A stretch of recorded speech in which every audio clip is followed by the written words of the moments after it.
Hi, I'm Carmen Medina, and I survived a 32-year career as a heretic at CIA. And welcome to Agile Uprising Podcast. On the fifth day of Christmas, my true love gave to me 5 golden rings, 4 calling birds, 3 French and 2 turtle doves, and a partridge in a pear tree. Welcome to the 12 Days of Agile. I am your host for this particular one, which is number 5. My name is Chris Murman, and I am joined by my brother in soul patches, Andy Clef. Hello, Chris. So we are doing, principle number 5. This principle is build projects around motivated individuals, give them the environment and support they need, and trust them to get the job done. So I will start it by this. Andy, there's a lot behind this particular, I'm passionate about this principle most right now. What sticks out to you most about this principle? For me personally, it's the concept of motivated individuals. Like we've done on some of the other podcasts, we tend to take the principle apart into pieces, talk about the pieces, and then reconstruct it. But now that I'm looking at it more, it's individuals, it's environment, it's trust, it's everything. Yeah. Sorry. It all sticks out. It's one cohesive thing. It is, again, a core of the mindset that there are individuals that need to be motivated. They need to be in a healthy environment. They need to have support and trust. And they need to have some job/project, some vision that they all believe in. So why don't we dive in and take it apart and then put it back together? Yeah. No, in short, no single piece stands out. Well, we could start at the very beginning, interestingly enough, because it says build projects, and which, again, this was back in 2001 when the word project wasn't quite such a nasty word. Maybe if they were updating these, which they don't need to be, but if they were updating these, they would probably take the word projects out and hopefully replace them with the word products, right? Or even broader than that, Chris. As we embrace concepts of modern Agile that take it beyond traditional concepts of software and IT, projects. Build solutions, maybe. Yeah, build stuff. Yeah. Build not even things, because then that implies physical. Build value. How about that? Build value around motivated individuals. I like that. Right? And then it could be anything. Yeah.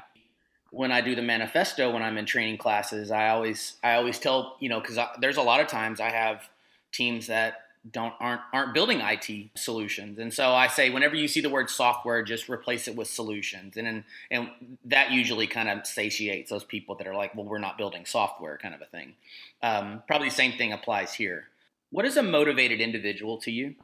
There's a couple of concepts that come out. Most of our listeners would be familiar with Dan Pink, his book Drive, and he talks about human motivators, autonomy, mastery, purposefulness. That comes into play. Also a fan of Jorgen Oppelo's Management 3.0 idea of motivation. And he has a wonderful exercise that I do with a lot of my teams, either when I arrive as a coach and enter the team, or the team undergoes some dynamic change, whether it's someone leaving, someone arriving, new project, new PO.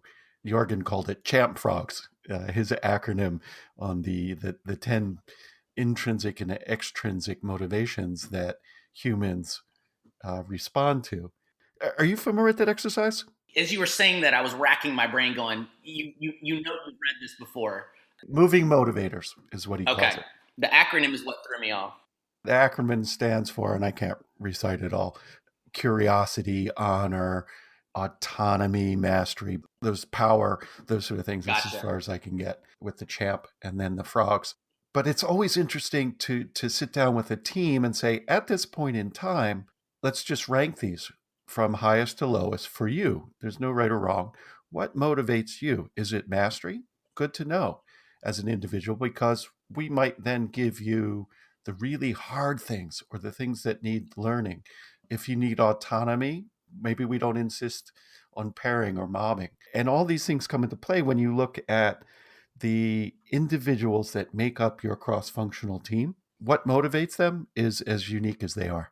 Jorgen has another YouTube video that on an exercise that that's kind of coming to mind that sounds similar, which is everybody draws their own personal map of themselves, and it's like a word map kind of a thing. Some people they have like a few words that are kind of sprinkled around their name, and some get like really intricate with this word connects to this word, and it just kind of tells a story of who you are as a person.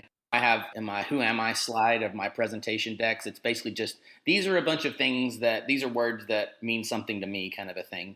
The point of the exercise is you draw a map of who you are as a person, and you show your teammates, and the team, then he does an exercise where the teammates can ask you questions about like, oh, I see you're into fly fishing. Where have you been fishing before? Or you're into Minecraft. Is that something that you do with your kids? How did you get into, so by asking these questions, you see not just who they are for their work, but who they are as a person, which connects each other, and we can be motivated in our own way. See what I mean? Exactly. And it takes it away from one of the anti-patterns that I see. I'm sure you've seen it. We've talked about it. The idea that we are resources. Build projects about highly optimized resources. That's not what this principle says. Squeeze the most value out of them. See them as sort of the hearts, hands, and minds that they are, and recognize that your motivation might be on a Friday afternoon to get out early because the flying fishing is good. And when we know that about you, we're not scheduling retros at 3:00 on a Friday afternoon. It keeps your motivation high. Yeah, or if someone's got a parent of young kids, scheduling an 8 a.m. stand-up may not be the best because they've got kids to take to school, or maybe everybody's a remote worker, and you could do it at a random time kind of thing. Like knowing those things helps that, which gets to the next part of the statement, which is the right environment. Learning what motivates us helps add to what that proper environment is. So you touched a lot on the psychological aspect, the emotional, the intellectual. Obviously, another big part of it is physical for teams that are co-located. Even if they're distributed, I guess connectivity tools mimics that physical connective environment. There's also finally the piece that I think your personal maps might begin to expose, the spiritual aspect of what we do. We don't talk about it a lot, but I think I can go there with you, Murm. It's funny you say that because I consider this principle to be, this is the leadership principle. Like what if I were to define who an agile leader is, they embody this principle to the core, right?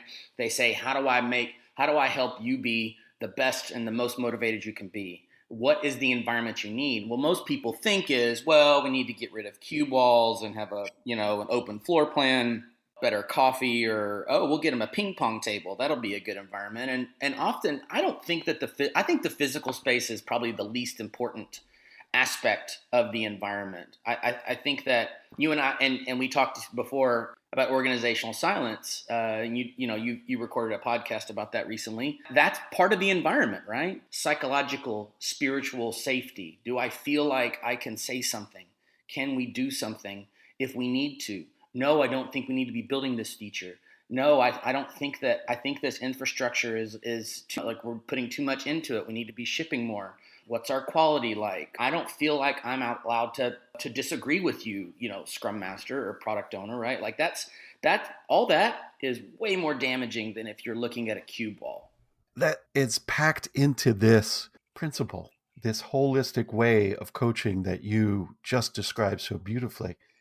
I want to throw out there that so much depends on the team and the organization that you're in. I have a couple of developers that I know that would love to go back to cubes, and I would have a beer with them and explore this. You want to go back to private offices and cubes? Yes, the surrounding chatter that erupts when the Nerf guns go just ruins my concentration. I think it's just absurd. And then the other teams who have the Nerf guns need playtime. Perhaps in this particular example, it is that individual teams are building separate projects, have separate identities, need separate team space design. And so they need different environments. Yeah. And it's possible that both of those mindsets can coexist in the same company. Yeah. I think so. Going back to organizational silence, right? Like it starts at the top. Okay. So if If leadership is saying, look, I don't have all the answers, I need you all to help me with the answers, what environment do you need in order to have that? Like, that's a lot for a leader to say. And I don't know that many of those exist. I know they do, but I guess it depends on the size of your company. The bigger the company and the more layers between teams and executives there are, I think that the stigma is that it's not the case, right? Yeah, that's a parallel and possibly separate discussion about how the leadership or the stakeholders, that which is outside the team boundary, what environment and support they need. Let's bring it back to the whole picture, the physical, the environmental, the intellectual, emotional, spiritual. And we know what motivates our individuals because we've looked at either the pink model or some other Myers-Briggs, or take any one of those visualization models. I love personal maps as well. As coaches, we can then become aware and tune into the things that detract and nourish the motivation of the teams. And in that way, give them what they need. And it's going to be different with each team and each collection of individuals. Sometimes it's quiet time. Sometimes it's playtime. Sometimes it is a ping pong table. Sometimes it's the lack of a ping pong table. Right. I think the part that I probably struggle with most as a coach is when I start off with a program or a set of teams. I think it's just assumed like, okay, well, you're going to observe us and then you're just going to tell us what to do. And I do have that ability, I guess, if we really want to, but there's an arrogance that I have to fight to say, I know, right? Like, oh, you all responded this way. Well, here's a lever that I can pull, or here's a switch that I can flick, right? I don't know what a team needs any more than they do. And so when I think of building the right environment and creating like all different aspects of the best environment and support they need, I think that it's a journey as opposed to a Lego set that just comes with instructions and then you put it together and there you go, you've got the Death Star, right? Like, right. It doesn't, the journey is what's the hardest part to understand. Like if they're not willing to come with you, if I can't set the stage and say, this will be messy, this is a journey, I want to walk with it, I want to walk with you in it. You know, some Scrum Masters, they may need more one-on-one time for coaching. Some teams may need, they may have the maturity to already set up their own, you know, CI/CD pipeline, or their code coverage may be great and they're releasing just fine. They just don't, you know, they have some other things that they need to work on. Like maybe it's the business that they're struggling with, right? Like all of that means I have to go on a journey with them, and they need to be prepared for it to take more than 5 minutes, right? Do you show up with that sense of vulnerability, Chris? I've never seen you in action. Day one, whenever I have kind of like a quick start, depending on how many days I have to get a team up and running. I have like a quick start. You know, we go through these kind of team cadence and norms kind of things. We go through look at their backlog and try to create their backlog and do mappings and whatnot. But before we do any of that, I set the stage with some rules of engagement. And the first thing I say is, in giant letters, excuse me, I say, this will be messy. Like I'm not even gonna front, like pretend that I've got all the answers, because I have some answers, but I don't know if they're right for you.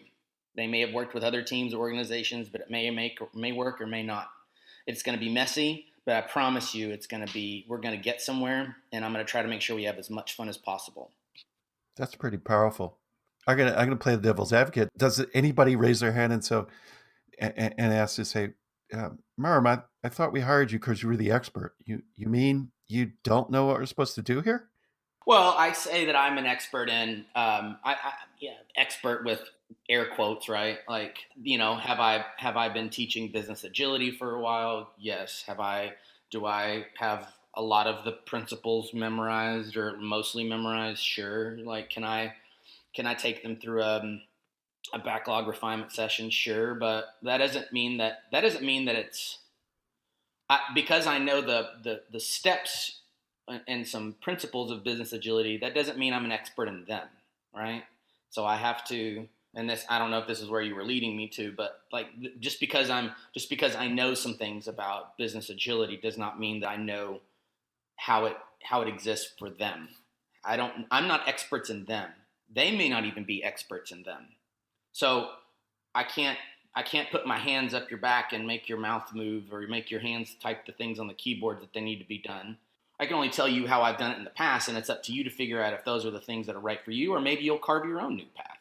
This is exquisite, Chris, because the teams that you're working with have an equivalent capability, in your case, in software development.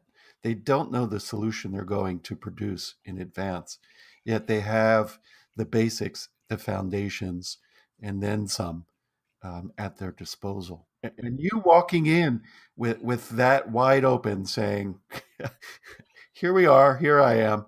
I think that's wonderful. For me, suddenly a light bulb went off. It exposes the trust element of this principle. They trust you to get the job done, which in this case is coaching, guidance, and you trusting them to give you feedback. Yeah, I mean, that's a big part of, when we say give them the environment and support they need and trust them to get the job done. When we say them, like trust them, that has to go both ways. I heard someone say the best thing a coach can do is just create the best environment you can for a team and then step back and watch them go, right?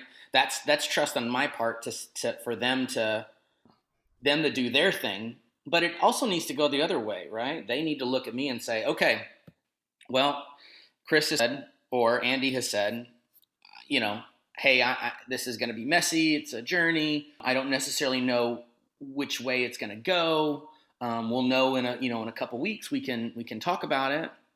If they can look at us and say, okay, he doesn't have all the answers. He does have some answers, and he's not sure if they're the ones that we need, but he's willing to stick with us and give that to us, right? Like, I'm not going anywhere. I'm not going to leave you until you say you're good. I trust you to say, hey, Chris, we're good. That has to go both ways, because if I trust them and they're feeling uneasy about it, like what's the whole point in me spending time with them? It's the same for the people that hired you. Yeah. They need to trust you to get the job done. And they're going to, and teams have to trust us to be able to speak to leadership and say, hey, your people are hurting, right? As a consultant, sometimes, they look at me and say, well, he can't be fired. He's just here on a contract. He doesn't have the same pressures on his job. We can share with him, and then he can be an advocate for us. And also, leadership can say, hey, I've tried telling them this 75 times and they're not listening to me because I'm the one that with, VP or executive director or something by my name, they dismiss what I say. Well, so if I can be as a coach and advocate on both sides, right? Maybe the manifestation of the right environment and support from a coaching perspective is we need to be willing to turn both directions and say, are you sure you're listening to what your people are saying? And the team, to say to the team, are you sure you're listening to what your leadership is saying? Or are you dismissing that? It echoes back to voice or silence to me. Right. I know you know me well enough to know I don't do silence very well. I will fill the air with some sort of sound if it needs to be done. And that's usually valuable. I'm the court jester of the Agile community. I'll say that. Well, not only that, but oftentimes your vocalization creates healthy conflict, healthy collaboration, as opposed to the opposite, which is just be, semi-silent disagreement, which sucks. I love that you said healthy conflict. We should end on this note. In terms of this principle, like what role does healthy conflict play into the environment and support that teams need? I think it is the trust foundation that underlies the ability to have healthy conflict, to value conflict. Without trust, there'll just be backstabbing and biting and the lack of safety in the environment.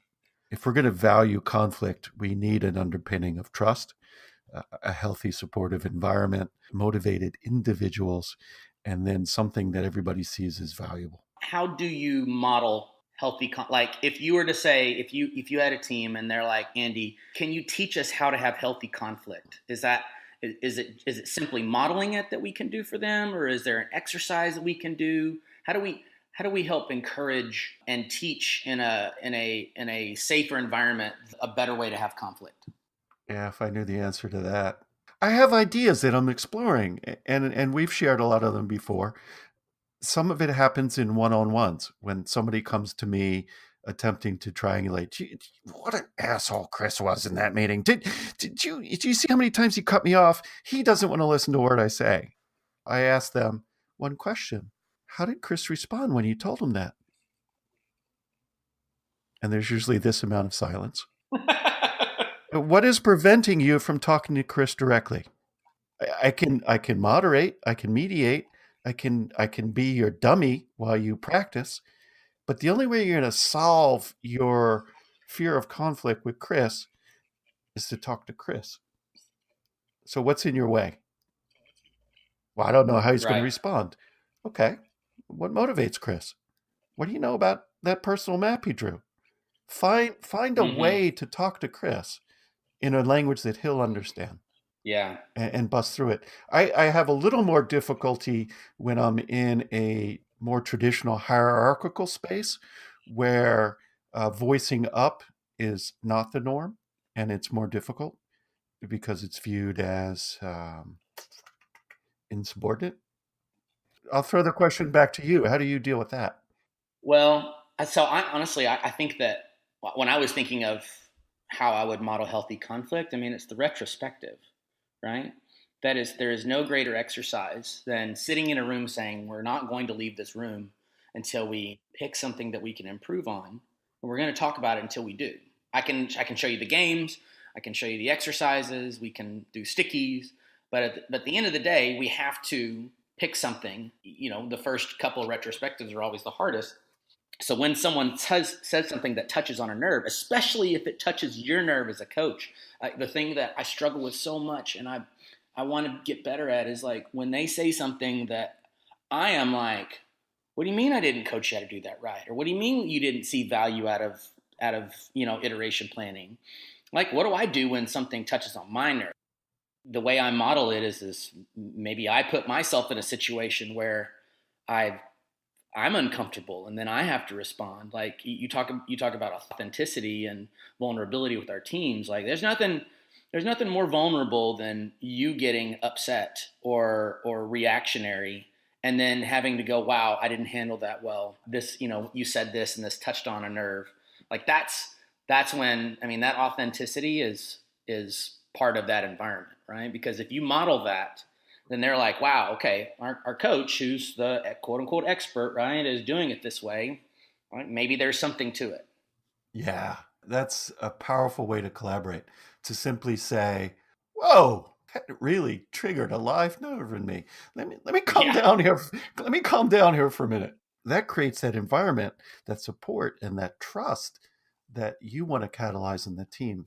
Yeah, I +1 that. Model it. Show up with your whole self and say, yeah, guess what? We're humans. We have triggers. This is what mine looks like. And I'm not going to tell where the other 17 are. You're going to have to find them on your own. Man, you summed up this principle perfectly by that in the very end. Just maybe sometimes the best environment that we can do is just by being our whole self, right? Yeah. And damn the torpedoes. So Horse Cow gave us these challenges, and we've covered most of them, but one of them was, if we are going to redo the carol, 5 golden rings, how do we rewrite this step? Spirit of the original 12. This is a tough one, right? Does the number 5 have to be involved? He didn't give us, really specific acceptance criteria. Because it could be like 5 cube wall. That's awful. I don't even know how to respond to that. I take Jay's challenge and I thumb my nose in it. 5 nerve-filled guns. We suck at this. I hope we're better coached. Let's leave 5 golden rings, but let's play with this one. What are the 5 golden rings that are underlying this principle? There's safety, trust, support, health, and conflict. There we go. Safety, trust, support, health, and conflict. The 5 golden rings of the right agile environment. Beautiful. Okay, we're going to get out of here. I'm Chris Murman. I'm Andy Cleff. What number is this, Chris? 5. 5? Yeah. Minus 12. 7 more to come. Thanks for listening. Hope you enjoyed it.